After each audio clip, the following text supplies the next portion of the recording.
বৰহমপুৰত ৰাজ্যৰ প্ৰথমটো লুই ব্ৰেইলৰ আবক্ষ মূৰ্তি উন্মোচন কৰে স্বাধীন প্ৰতিদিন গোষ্ঠীৰ অধ্যক্ষ জয়ন্ত বৰুৱাই।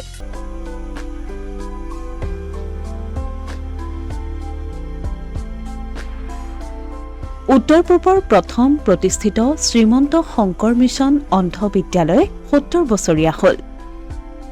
এই বিদ্যালয়ৰ চৌহদতে ব্ৰেইল লিপিৰ উদ্ভাৱক লুই ব্ৰেইলৰ আবক্ষ মূৰ্তি উন্মোচন আৰু বিদ্যালয়খনৰ প্ৰতিষ্ঠা দিৱস উপলক্ষে শুকুৰবাৰে নগাঁৱত উপস্থিত হয় স্বাধীন প্ৰতিদিন গোষ্ঠীৰ অধ্যক্ষ জয়ন্ত বৰুৱা।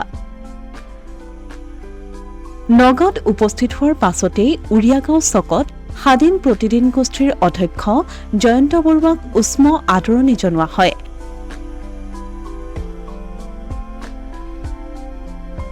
চেলেং গামোচা শৰাই জাপি আদি প্ৰদান কৰি আদৰণি জনাই উৰিয়াগাঁৱৰ জাতীয়তাবাদী যুৱ ছাত্ৰ পৰিষদৰ নগাঁও জিলা সমিতি, উৰিয়াগাঁও আঞ্চলিক যুৱ ছাত্ৰ পৰিষদ, উৰিয়াগাঁও আঞ্চলিক উন্নয়ন সমিতি, উৰিয়াগাঁও ক্ষুদ্ৰ ব্যৱসায়ী সন্থা আদিয়ে।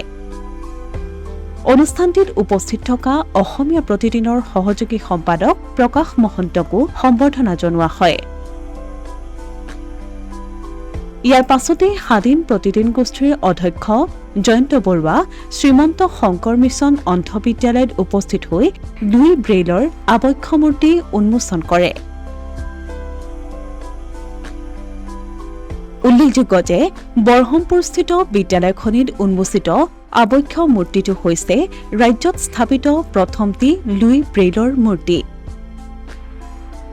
বিদ্যালয়খনিৰ ৭০ সংখ্যক প্ৰতিষ্ঠা দিৱস আৰু লুই ব্ৰেইলৰ আবক্ষ মূৰ্তি উন্মোচনৰ লগত সংগতি ৰাখি এখনি মুকলি সভা অনুষ্ঠিত কৰা হয়।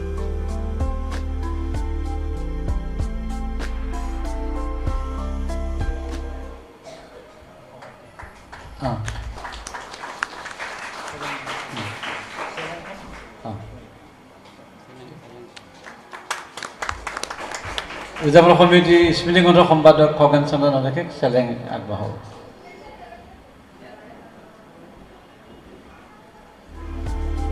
সভাত উপস্থিত সকলোকে সম্বৰ্ধনা জনোৱাৰ পাছত এটি সমবেত সংগীত পৰিৱেশন কৰে বিদ্যালয়ৰ দৃষ্টিহীন ছাত্ৰ ছাত্ৰীসকলে।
দিনৰ 11 বজাৰ পৰা আৰম্ভ হোৱা সভাখনি উদ্বোধন কৰে নগাঁৱৰ বিধায়ক ৰূপক শৰ্মাই। সভাখনি উদ্বোধন কৰি বিধায়ক ৰূপক শৰ্মাই ৭০ বছৰৰ আগতে দৃষ্টিহীনসকলৰ বাবে চিন্তা কৰি বৰহমপুৰত অন্ধ বিদ্যালয় স্থাপনৰ দৰে মহান কামেৰে জড়িত সকলো লোককেই স্মৰণ কৰে। লগতে হেমকোষৰ ব্ৰেইল সংস্কৰণৰ বাবে স্বাধীন প্ৰতিদিন গোষ্ঠীৰ অধ্যক্ষ জয়ন্ত বৰুৱাৰ পদক্ষেপক শলাগ লয়। উত্তৰ পূৰ্বাঞ্চলৰ ভিতৰত এটি বৃহৎ অনুষ্ঠান আৰু যি অনুষ্ঠানে কেৱল মানৱ সেৱাৰ ক্ষেত্ৰত ব্ৰতী হয়, কেৱল দৃষ্টিহীনসকলৰ এই বিদ্যালয় নহয়, আমি দেখা পাইছোঁ যে চকু চিকিৎসালয়ৰ পৰা আৰম্ভ কৰি বৃদ্ধাশ্ৰমৰ পৰা বা অনাথ আশ্ৰমৰ পৰা আৰম্ভ কৰি বিভিন্ন জনহিতকৰ কামত এই অনুষ্ঠানটো ব্ৰতী হৈ আছে। আৰু যিসকল ব্যক্তি এই অনুষ্ঠানৰ লগত জড়িত হৈ আছে সকলোকে মই শ্ৰদ্ধাৰে সোঁৱৰণ কৰি আজিৰ অনুষ্ঠানৰ লগত সম্বন্ধ জয়ন্ত বৰুৱা ডাঙৰীয়া যে তেখেতে হেমকোষখন লগতে প্ৰথম যিখন আমাৰ যিখন অভিধান হেমচন্দ্ৰ বৰুৱাৰ 2খন প্ৰথম ব্যাকৰণখন তেখেতে বেইলি সংস্কৰণ কৰি অসমৰ ৰাজ্যত নহয় ভাৰতবৰ্ষৰ বিভিন্ন ঠাইত তেখেতে যেতিয়া আগবঢ়াইছে এটা মহৎ কাম কৰিছে। কাৰণ ব্ৰেইলি এইখন যিখন অনুবাদ এই কিতাপখন কিন্তু বিক্ৰী নহয়, তাৰমানে ব্যৱসায় ভিত্তিত কৰা নাইকিয়া, কেৱল সহায় কৰিবৰ কাৰণে দৃষ্টিহীন যুৱক যুৱতীসকলক তেওঁ কিবা এটা কৰাৰ মানসেৰে আজি তেওঁ এটা মহৎ কাম কৰিছে। উপস্থিত সকলোকে তেখেতক হাত চাপৰি তেখেতক আমি সন্মান জনাব বিচাৰিছোঁ। ইয়াৰ পাছতে বিদ্যালয়ৰ প্ৰধান শিক্ষয়িত্ৰী গুণ বৰাৰ পোহৰৰ সন্ধানত এখোজ শীৰ্ষক প্ৰবন্ধ সংকলনখনিও উন্মোচন কৰে জয়ন্ত বৰুৱাই। সভাত স্বাধীন প্ৰতিদিন গোষ্ঠীৰ অধ্যক্ষ জয়ন্ত বৰুৱাই দৃষ্টিহীনসকলৰ হকে কাম কৰিবলৈ কেন্দ্ৰীয় চৰকাৰ ৰাজ্য চৰকাৰৰ পুঁজি ব্যৱহাৰৰ ক্ষেত্ৰত জিলা প্ৰশাসনক পদক্ষেপ গ্ৰহণ কৰিবলৈ অনুৰোধ জনায়। আজি এই অনুষ্ঠানটো এই বিদ্যালয়খন আজি প্ৰতিষ্ঠা হোৱা 70 বছৰ হ'ল। এই 70 বছৰত এই বিদ্যালয়খন একচুৱেলি মহাবিদ্যালয় হ'ব লাগিছিল, এখন কলেজ হ'ব লাগিছিল, কিন্তু আমি ক্লাছ 10লৈকে যি আছোঁ, আমি ক্লাছ 10লৈকে সীমিত হৈ আমি ইয়াত আছোঁ। আমি কিন্তু এইখন আগুৱাই নিব পৰা নাই। আৰু অতি পৰিতাপৰ বিষয় মই শুনিছোঁ যে ইয়াৰ হোষ্টেলৰ টিন ফুটা, বৰষুণ দিলে হোষ্টেলত পানী পৰে, এজাক বৰষুণ দিলে গোটেই এই ফিল্ডখন পানীৰে উপচি পৰে।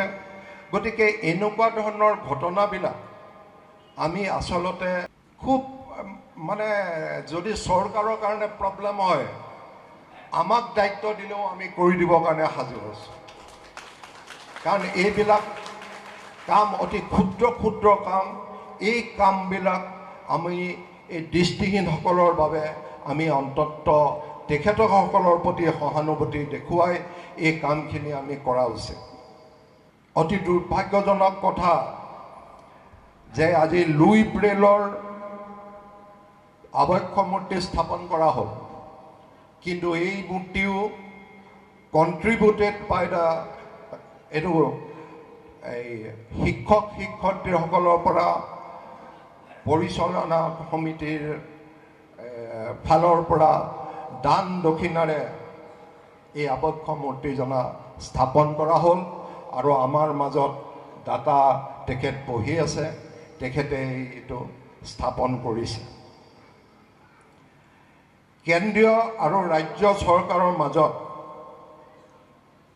আমাৰ দৃষ্টিহীনসকলৰ বিভিন্ন অনুষ্ঠান প্ৰতিষ্ঠানৰ বাবে বিভিন্ন আঁচনি আৰু পুঁজি থাকে, আৰু জিলা প্ৰশাসনেও এই ক্ষেত্ৰত পদক্ষেপ ল'ব পাৰে। গতিকে মই আশা কৰিম চৰকাৰ, জিলা প্ৰশাসন আৰু আপোনাসৱৰ যিজন বিধায়ক তেখেতসকলৰ শুভদৃষ্টি এই দৃষ্টিহীন বিদ্যালয়খনৰ ওপৰত পৰিব। সভাত শ্ৰীমন্ত শংকৰদেৱ সংঘৰ প্ৰধান সম্পাদক কুশল ঠাকুৰীয়া, অসমীয়া প্ৰতিদিনৰ সহযোগী সম্পাদক প্ৰকাশ মহন্ত, যুৱ নেতা মণিমাধৱ মহন্ত, আৰক্ষী বিষয়া মুকুট ৰাভা, প্ৰফুল্ল বৰা, গিৰীশ কলিতা, বল্লদীপ শৰ্মা আদি উপস্থিত থাকে। উক্ত সভাতেই বিদ্যালয়ৰ বৰ্ষপূৰ্তি সম্পৰ্কীয় স্মৃতিগ্ৰন্থ দৃষ্টিনন্দন উন্মোচন কৰে কবি সাহিত্যিক ডক্টৰ শৰৎ বৰকটকীয়ে। স্মৃতিগ্ৰন্থ উন্মোচন কৰি ডক্টৰ বৰকটকীয়ে কয়, লোকসেৱক হলধৰ ভূঞা, ডাক্তৰ ললিত বৰুৱা আদিৰ দৰে ব্যক্তিৰ চিন্তাৰ ফচল বৰহমপুৰৰ অন্ধ বিদ্যালয়খনি। উন্মোচক ডাক্তৰ বৰকটকীয়ে দৃষ্টিহীনসকলৰ বাবে স্বাধীন প্ৰতিদিন গোষ্ঠীৰ অধ্যক্ষ জয়ন্ত বৰুৱাই গ্ৰহণ কৰা পদক্ষেপক প্ৰশংসাৰ যোগ্য বুলিও উল্লেখ কৰে। নগাঁও আৰু বৰহমপুৰৰ পৰা অসমীয়া প্ৰতিদিন ডিজিটেল সংবাদ।